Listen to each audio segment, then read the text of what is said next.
Dear viewers, welcome করছি আপনাদেরকে Maxons gold cup football tournament 2020-র প্রি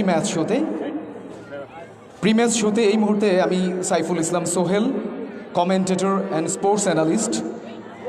আমার সাথে এই মুহূর্তে অ্যানালাইসিস পর্বে রয়েছেন জনাব মুস্তফা কামাল, জয়যাত্রা টেলিভিশন ও বাংলাদেশ প্রতিদিনের রায়পুর উপজেলা প্রতিনিধি। এর আগে একটু জানিয়ে রাখি, প্রথম ম্যাচটাতে আসলে 2 নং চরবংশী ফুটবল একাদশ 1-0 গোলে শেখ কামাল স্মৃতি সংসদকে পরাজিত করে এই টুর্নামেন্টের দারুণ একটা শুভ সূচনা করেছে। সো আজকের ম্যাচটা হচ্ছে ম্যাচ নাম্বার 2। ঠিক সেই ম্যাচের শুরুর প্রাক্কালীন সময়ে আমরা আজকে আলোচনা করছি। শুরুতেই মুস্তফা কামাল, আপনাকে ওয়েলকাম করছি। ধন্যবাদ। ম্যাক্সন্স গোল্ড কাপ ফুটবল টুর্নামেন্টের পক্ষ থেকে সকল দর্শক শ্রোতাকে আমরা আন্তরিক অভিনন্দন জানাচ্ছি। প্রথমে আপনার সাথে একটা প্রশ্ন করব, সেটি হচ্ছে আমরা লাস্ট যে ম্যাচটা দেখেছিলাম সেটি হচ্ছে শেখ কামাল স্মৃতি সংসদ এবং 2 নং চরবংশী ফুটবল একাদশের মধ্যে দারুণ একটা ফুটবল লড়াইয়ের আবহাওয়া ছিল। পুরো 50টা মিনিট কিন্তু ম্যাচের মধ্যে একজন আরেকজনকে দারুণভাবে দাপিয়ে বেরিয়েছে। কাউন্টার অ্যাটাক ফুটবল, পাসিং নির্ভর ফুটবল, খুব বেশি না হলেও ম্যাচটা একেবারে অন্তিম লগ্নে এসে একটা গোল কনসিড করেছে। এটা কি আসলে শেখ কামাল স্মৃতি সংসদের শেষ মুহূর্তে একটু অলসতা কিংবা সে কী ভাব চলে এসেছিল দলের মধ্যে যে ম্যাচটা মেবি টাই হতে যাচ্ছে? ধন্যবাদ। আমার যেটা মনে হচ্ছে যে 49 মিনিট পর্যন্ত খেলাটা এমনিভাবে, বিশেষ করে দ্বিতীয়ার্ধের খেলাটা ছিল একটু বেশি প্রাণবন্ত। আক্রমণ, পাল্টা আক্রমণ, আবার আক্রমণগুলি প্রতিহত করা, এই সমস্ত বিষয়গুলো যখন দেখা গেল, ঠিক সে পর্যায়ে আমরা ভেবে নিয়েছিলাম যে আজকে ম্যাচটি, অনেক দর্শকই আমার সাথে একমত হবে যে ম্যাচটি ড্র হবে এরকম ভেবেছিলেন। এবং শেখ কামালের খেলোয়াড়রা ধরে নিয়েছেন যে আজকে বোধহয় আর গোল হচ্ছে না, অন্তত 1 পয়েন্ট যদি আমরা পেতে পারি তাহলে পরের ম্যাচটি আমাদের জন্য আরও অনেক সহজ হয়ে যাবে। সে দৃষ্টিকোণ থেকে কিছুটা শৈথিল্য ভাব তাদের মধ্যে দেখা দিয়েছিল বলে আমার মনে হয়, যে কারণে যে অ্যাঙ্গেল থেকে 2 নং চরবংশী ফুটবল একাদশের অধিনায়ক লিঙ্কন বলটি মেরেছেন, এই জায়গাতে সাধারণত গোল হবার কথা নয়। কিন্তু ওই যেটি বললাম যে একটু শৈথিল্য ভাব চলে এসেছিল, অথবা গোলকিপার একটু লাইন থেকে একটু এগিয়েছিলেন বলে যে বলটি লাইনে তিনি আর যেতে পারেনি। তিনি হয়তো ভেবেছিলেন এই বলটি সাইড বারের উপর দিয়ে চলে যাবে, কিন্তু বিপদটি ঠিকই ঘটে গেল এবং চরবংশী ফুটবল একাদশ কিন্তু 1-0 গোলে জয়লাভ করেই মাঠ ছাড়লো এবং পূর্ণ পয়েন্ট নিয়ে গেল। Very well said. ফুটবলে এরকম অনেক ঘটনা হয়ে থাকে, বিশেষ করে এডিশনাল টাইমে যখন ম্যাচটা যায়। অনেক ম্যাচে কিন্তু এভাবে গোল করে কিন্তু দল জয়লাভ করে, সেরকম ম্যাচটাই আমরা আসলে প্রথম ম্যাচটা দেখেছিলাম। বাট ভেরি ওয়েল প্লেড, আরও একবার উল্লেখ করতে হয় শেখ কামাল স্মৃতি সংসদ দুর্দান্ত ফুটবল খেলেছে। পাশাপাশি 2 নং চরবংশী ফুটবল একাদশ তারাও কিন্তু শেষ সময়ে অন্তত 3টা পয়েন্ট অর্জন করতে সক্ষম হয়েছে। এরপরে আমি আপনার কাছে জানতে চাইব, লিঙ্কন দ্য জার্সি নাম্বার 6 শেষ মুহূর্তে দুর্দান্ত একটা গোল করে দলকে জয়লাভ করিয়ে দিয়েছিলেন। এবং আমি আসলে যে প্রশ্নটি করতে চাই, আসলে একটা সময় তিনি ন্যাশনাল টিমে প্রতিনিধিত্ব করেছেন এবং খেলার যে বড় জায়গায় খেলার যে তার টেম্পারমেন্ট, বড় আসরে খেলার যে তার আসলে অভিজ্ঞতা, সেই অভিজ্ঞতাটা কাজে লাগিয়ে কি আসলে তিনি গোলটা করতে পেরেছিলেন কিনা? আসলে যারা দীর্ঘদিন যাবৎ ফুটবল খেলে থাকেন তাদের একটা আত্মবিশ্বাস এবং অভিজ্ঞতা থাকে। সেই অভিজ্ঞতা কিন্তু লিঙ্কন অত্যন্ত দৃষ্টিনন্দন খেলা উপহার দিয়েছে, নান্দনিক খেলা উপহার দিয়েছে। পুরো মাঠ, কখনো দেখলাম যে তাকে পূর্ব প্রান্তে চলে আসতে, আবার কখনো দেখলাম যে তাকে পশ্চিম প্রান্তে চলে আসতে। সে কিন্তু একটুও বিগড়ে যায়নি যে দল জয়লাভ করতে পারবে না, কিন্তু সে নিজেই সকলকে উৎসাহ দিয়েছেন এবং শেষ পর্যায়ে কিন্তু তার অভিজ্ঞতার কারণেই এবং একটি গোল আদায় করতে কিন্তু তিনি সক্ষম হয়েছেন।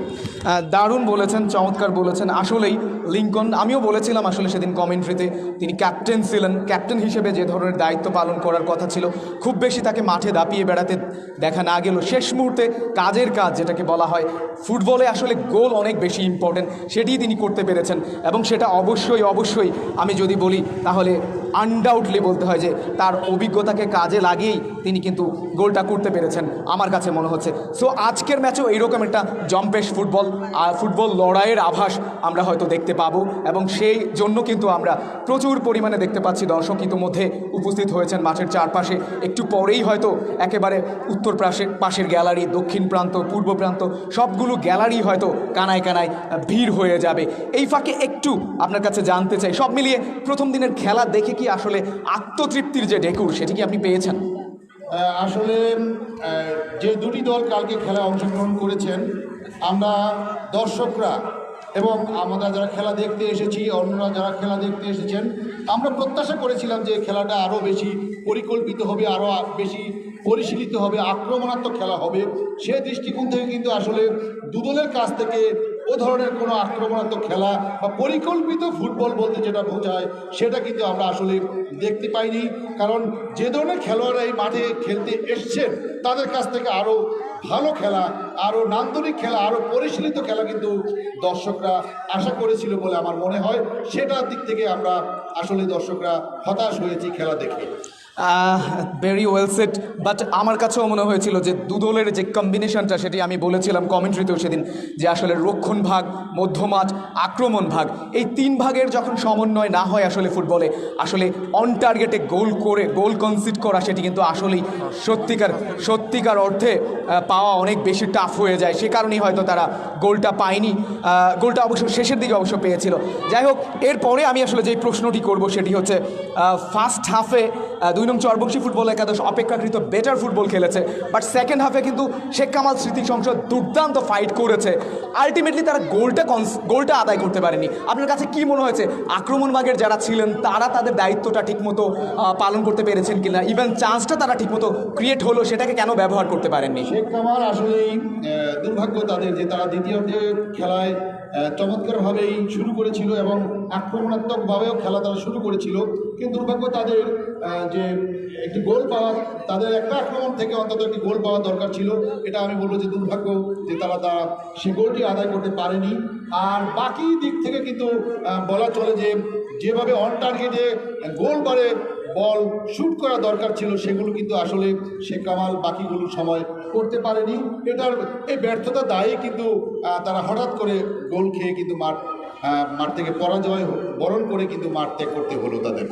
Thank you Mostafa Kamal, very well said. আসলে চমৎকার ফুটবল আমরা প্রথম দিনে দেখেছিলাম, যদিও আসলে একেবারেই দর্শকদের যেই খোরাক, passing football, man to man marking football, counter attack নির্ভর ফুটবল, প্রথম ম্যাচে আমরা সেগুলো না দেখতে পেলেও আমরা আশা করি উইল বি সি দ্যাট আজকের ম্যাচে অন্তত আমরা দুর্দান্ত একটা ফুটবল আবহ দেখতে পাবো, দর্শকরাও সেটা উপভোগ করবেন এবং চমৎকারভাবেই করবেন। এই ফাঁকে একটু জানিয়ে রাখি, আপনারা জানেন আজকের এই প্রি ম্যাচ শো প্রত্যেকটা ম্যাচে আপনারা উপভোগ করছেন, এবং pre match show powered by new fashion tailors, proprietor mister Shahadat Gazi.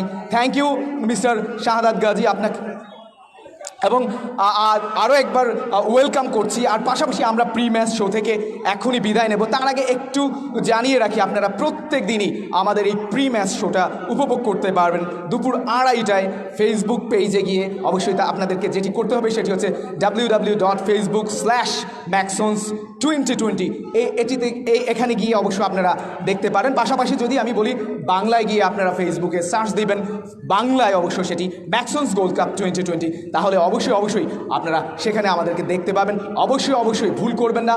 Undoubtedly আশা করি আমরা উইল বি এ অসাধারণ কমেন্ট্রি, পাশাপাশি লাইভ এক্সক্লুসিভ অ্যাকশন আপনাদেরকে দেখাতে সক্ষম হব। তার আগে টিল দেন বাই বাই, আল্লাহ হাফেজ।